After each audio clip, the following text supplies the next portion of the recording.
சில குழந்தைங்களுக்கு பார்த்தீங்கன்னா ஒரு சில ஹேபிட்ஸ் இருக்கும். இப்போ பார்த்தீங்கன்னா விரல் சூப்புற பழக்கமாக இருக்கட்டும், இல்லை லிப் பைட்டிங்காக இருக்கட்டும், நெயில் கடிப்பாங்க. சிலர் வந்து பார்த்தீங்கன்னா நாக்கு துருத்துற பழக்கம் இருக்கும், டங் ட்ரஸ்டிங் அப்படின்னு சொல்லுவோம். ஸோ இந்த மாதிரி ஹேபிட்ஸ் இருக்க குழந்தைங்களுக்கு பார்த்தீங்கன்னா அவங்களுடைய பற்களும் வந்து அந்த ஹேபிட்டுக்கு ஏற்ற மாதிரியே அடாப்ட் ஆகி வளர்ந்துட்டு இருக்கும்.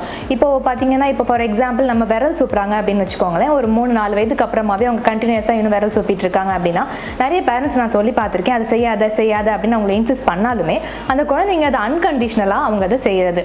ஸோ இந்த மாதிரி ஹேபிட்ஸ் பார்த்தீங்கன்னா அவங்களுடைய பற்கள் வளரும் போதே, அதாவது ஒரு 6 வயது 7 வயது ஆகும்போது பெர்மனன்ட் பற்கள் முளைக்கும் இல்லையா, அந்த டைம் அந்த பற்களை வந்து வெளியில் ஏற்றிட்டு வர மாதிரி எல்லாம் அவங்களுக்கு ஃபீல் ஆகும்.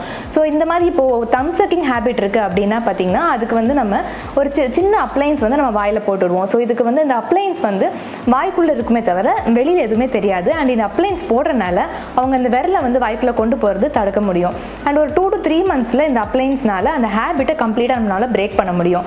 அண்ட்